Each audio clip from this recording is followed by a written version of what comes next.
Dream job or nightmare? It's hard to know if a career that looks great on paper will actually lead you to the life you want to live. So welcome to Dream Job Cafe. I'm Larry Port. I'll be asking different professionals the questions you won't find anywhere else. So grab a coffee, settle in.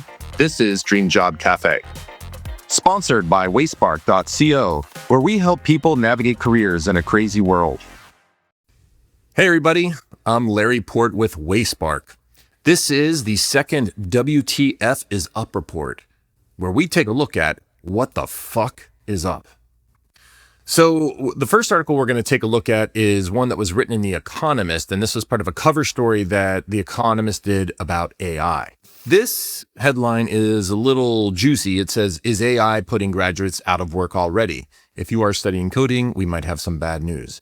So what's interesting is that there's a lot of mixed information here, and I'm just going to read from the slide. Between 2022 and 2024, graduates in the least exposed quintile. Now, what's kind of interesting about that is that there's people are measuring exposures of what careers are exposed to AI and what aren't.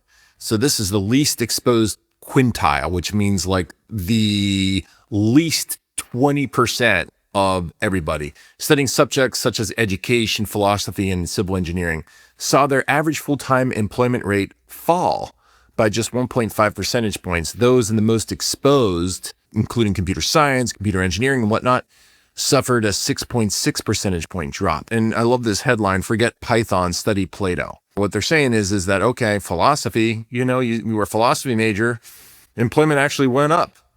Maybe because there was one person that got hired in philosophy, I don't know, but you saw that computer science went down. Now, this is data from 2022 and 2024, and more updated data has a rosier picture. But in any case, that's what the story is saying from the Economist perspective. It's a little gloomy. However, this is brand new information, and this is from the Wall Street Journal. This was published in April of 2026. The headline is, "College graduates are finally catching a break in this job market." Okay? So remember, this is Wall Street Journal. This is looking at a lot of very, very current stuff. One comment they have right here is that a widely watched survey by the National Association of Colleges and Employers shows employers expect to boost new graduate hires by 5.6% this spring from a year ago. So that's way more current because we're looking at spring 2026 versus the data from 2022 through 2024. Right? And then another survey by ZipRecruiter found that a third of employers plan to hire a greater share, right, than the previous year. So that's exciting. Another item they say is that graduates who worked during school landed jobs at twice the rate, 82% of those who didn't. So what this says is that all right, you're going to have to probably get a job during school if you want to be able to be competitive in the labor market. So if you're in college right now, make sure that you have some good work experience, internship experience. Doesn't have to be with a big bank or something like that. It's just got to be work, right? Off the AI path for a little bit, but it is graduation season. So one of the articles is about, okay, well, where are people really liking to live and what are good spots for young graduates? Where are they going to go? Where are they going to find work? I've heard anecdotally that a lot of people want to go to Nashville, Austin, and Atlanta. So, but the top spots, and this, takes into consideration wages, hiring, affordability. So Birmingham, Alabama takes number one spot, followed by Tampa, Florida in number 2, San Jose, California in number 3, which means that the high-tech sector is doing a lot of hiring at very high wages. However, affordability is kind of tough because San Jose is the seat of Silicon Valley. Columbus, Ohio, go Buckeyes, right? That's number 4, and Raleigh, North Carolina is 5. And then Nashville is on the list. There's a couple other cities on the list. Even New York City's on the list, but it's worth taking a look at this article if you're interested. Okay, back to the AI front and back to employment is that there are companies that say that AI is actually helping with entry-level jobs, not killing these entry-level jobs. This was in the Wall Street Journal in May. So let's take a look. MetLife, pretty big company, increased intern and new grad hiring by nearly 30% last year and expects entry-level headcount in 2026 to grow again, they say. IBM also is expanding entry-level hiring this year.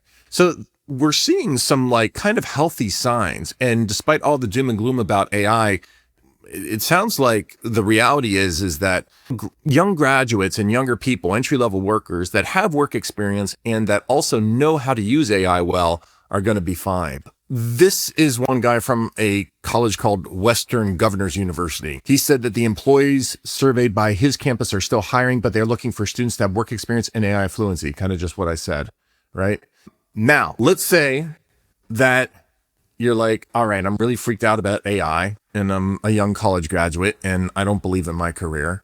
This was published back in March, talks about what young workers are doing to AI proof themselves. And it covers a bunch of people that are in what these highly exposed industries and how they're adjusting things, but they're really kind of like moving far afield.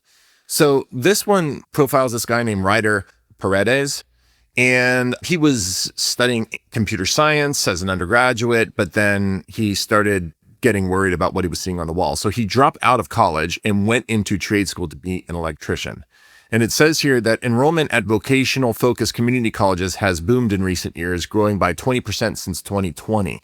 Okay, so a lot of people are going back to trade school. We need the trades. That's the other part of the equation here, is that a lot of people are retiring. So you got these baby boomers who are in trades, that are electricians, they're working in very highly skilled trades that afford very good lives, good salaries. And if you start a business, you can make $1 gazillion, right? So a lot of people are going back to trade school. This is one of them. Another guy here, this guy, Curtis, he was like looking at being like an animator. He now passed his initial firefighting exam and is interviewing with area fire departments. So we did a podcast episode where we interviewed a fireman and like found out what this job is like. They make a lot of money. They have a ton of free time. So if Curtis here wants to continue his animation exploits, he's going to have plenty of time to do so. Okay, another one. If you want to like say, all right, you know what, white collar work is not for me. So aircraft technicians, here's another one. We're talking about skilled trades. We just talked about like, okay, a fireman. We talked about electrician, aircraft technician. We are in trouble here. We cannot find enough of them. Okay, so like 40% of the people that do this are approaching retirement age. You thought flights were expensive now? Well, once these cats retire, forget about it. By the way, you know, air traffic control is another one in the aviation industry where they can't find enough of people. Pilots too, there's a pilot shortage. So there's, if you're interested in aviation, there's a lot of different things to do. And this is a high paying job. It says that at United Airlines, licensed entry-level technicians make about $81,000. That's entry-level, $81,000, right? After 8 years, wage tops out. Technicians make roughly $135,000 before overtime. Now, overtime is time and a half. So you gotta do the math. That's a pretty high salary.